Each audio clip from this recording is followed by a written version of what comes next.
Hello children, welcome back to English class.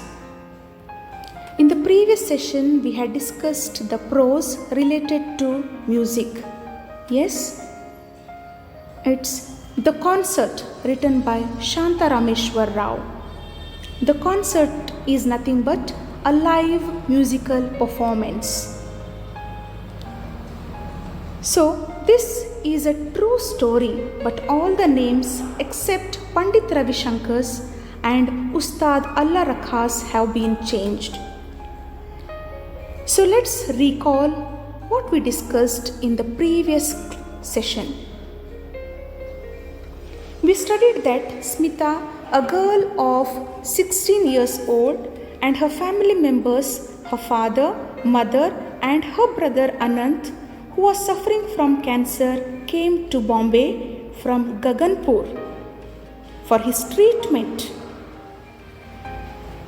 His treatment refers to Anant's treatment. One morning, while Anant was sleeping, Smita read the newspaper and said excitedly that Pandit Ravi Shankar's concert will be held at Shanmukhanand Auditorium the next day.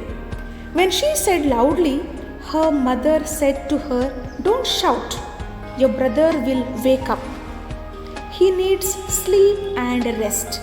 But Anant was not sleeping. He was awake. He was fond of music. When he heard the name Pandit Ravi Shankar, he was very much eager to see Pandit Ravi Shankar and listen to his music. He said that it's the chance of a lifetime. His health condition was not at all good. He was given oxygen from the cylinder, but he still wished to see him and hear him. His large eyes were fixed on his sister. So, we discussed up to here. Let's see what will happen, what's going to happen next. In the fifth paragraph, as we read the fifth paragraph, Smita bit her lip in self-reproach. She had been so excited at seeing the announcement that she had not remembered that her brother was very ill. In a sense, Smita felt very guilty when she read the news. She had been so excited that she completely forgot the condition of her brother. Okay? She cursed herself for being so excited and reading the newspaper report so loudly. She cursed herself. She started to blame herself. She had seen how the doctors had shaken their heads gravely and spoken words that neither she nor her parents could understand. She had seen how the doctors had shaken their heads. They have lost hopes and said seriously and spoken words that neither she, Smita, nor her parents could understand the truth that Anant was going to die. But somewhere deep inside, Smita had known the frightening truth that Anant was going to die. Smita was not ready to accept the truth that Anant was going to die, but because she had hopes that everything is going to be well and good. The word cancer had hung in the air. Her brother was dying of cancer, even though she pretended that all would be well and they would return together, a small family of 4, to their home in Gaganpur. So, even though she heard from doctors that Anant was going to die, but she pretended herself. Okay? Pretended in the sense to behave in a particular way in order to make others believe that this is not true. What is not true? that Ananth was going to die. She believed that my family, her parents and Ananth would return home to Gaganpur. And he was only 15. He was only 15 years old, Ananth, and the best table tennis player in the school and the fastest runner. Okay, Ananth was the best table tennis player and also the fastest runner. He was also learning to play the sitar. They were both taking sitar lessons. Both Ananth and Smita both were taking sitar lessons, but Ananth was much more better than Smita in all other things. He was already able to compose his own tunes to the astonishment of their guru. Okay, he was not only learning to play the sitar, but also he was able to compose his own tunes, which made his guru great surprise. Then cancer had struck and they had come to Bombay so that he could be treated at the cancer hospital in the city. So after which he started to suffer from the disease of cancer.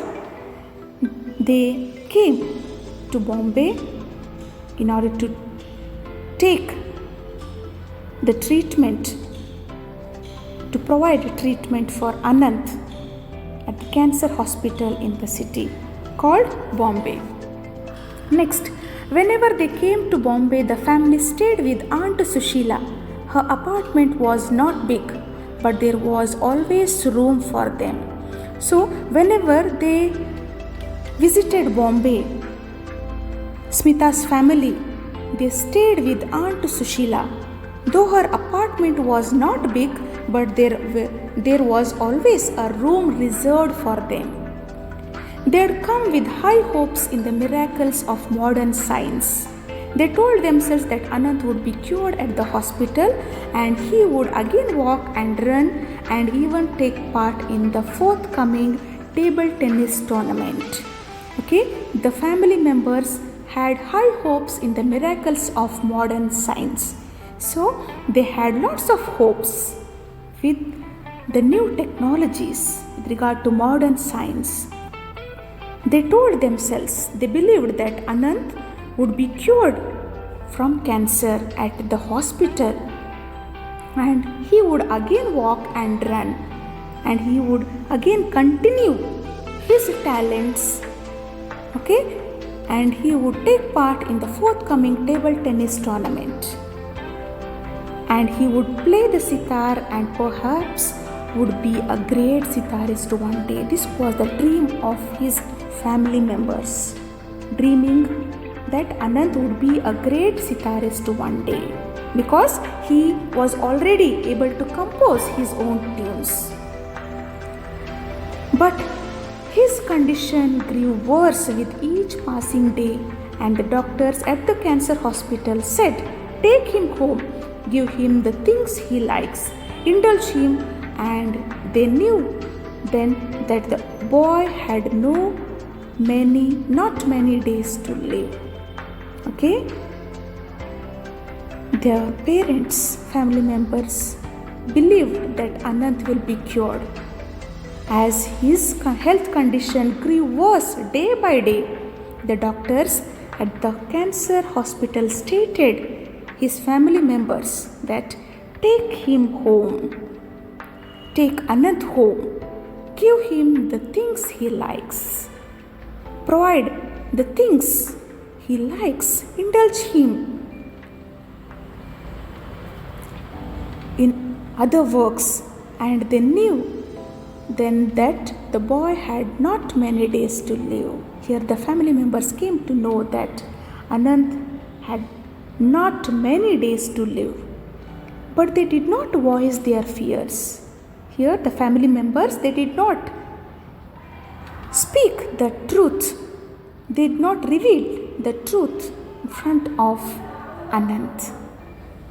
They behaved in such a way that Anant was not at all thinking that he had not many days to live. They laughed, and instead they laughed and smiled and talked and surrounded Anant with whatever made him happy. They provided all the things which he wished and surrounded happiness around Anant. They fulfilled his every need and gave whatever he asked for. And now he was asking to go to the concert. His last wish was to attend the concert of Pandit Ravi Shankar, which he stated the chance of a lifetime. So here Anant was coming to know that this is a chance of lifetime. But his mother stated, when you are better, his mother stated, when you are better, you will surely attend the concert. She says, this is not the last time they are going to play. This is not the last time. They refers to here Pandit Ravi Shankar and his team. But Anant, for Anant it was the chance of a lifetime. In the next paragraph, Smita stood at the window looking at the traffic, her eyes filled with tears. Her mother whispered, but you, Smita, you must go. Your father will take you. When she was alone with Aunt Sushila, Smita cried out in a choked voice, now, how can I? We have always done things together, Anant and I. A walk in the park might make you feel better, said Aunt Sushila, and Smita was grateful for her suggestion. In the park, people were walking, running, playing ball, doing yogic exercises, feeding the ducks, and eating roasted gram and peanuts. Smita felt alone in their midst. She was lost in her thoughts. So children, here we see Smita stood at the window looking at the traffic. She was not truly looking at the traffic, but she was indulged in her own thoughts. She was thinking of Anant, her eyes filled with tears. Her mother came to her and whispered, but you, Smita, you must go. Her mother suggested her to attend the concert and stated, your father will take you. When she was alone with Aunt Sushila, Smita cried out in a choked voice. Choked voice in the sense, her voice when Smita spoke, cried out, her voice was filled with sadness, full of worries. She stated, now how can I? We have always done things together. Now how can I attend the concert without Anant? As we have always done things together, how can I attend the concert without Anant? Says Smita. A walk in the park might make you feel better, said Aunt Sushila. See, and here Aunt Sushila suggested Smita to go for a walk to the park. And Smita was grateful for her suggestion. In the park, we see many people will be engaged, indulged in their own activities. So, Smita felt alone in their midst.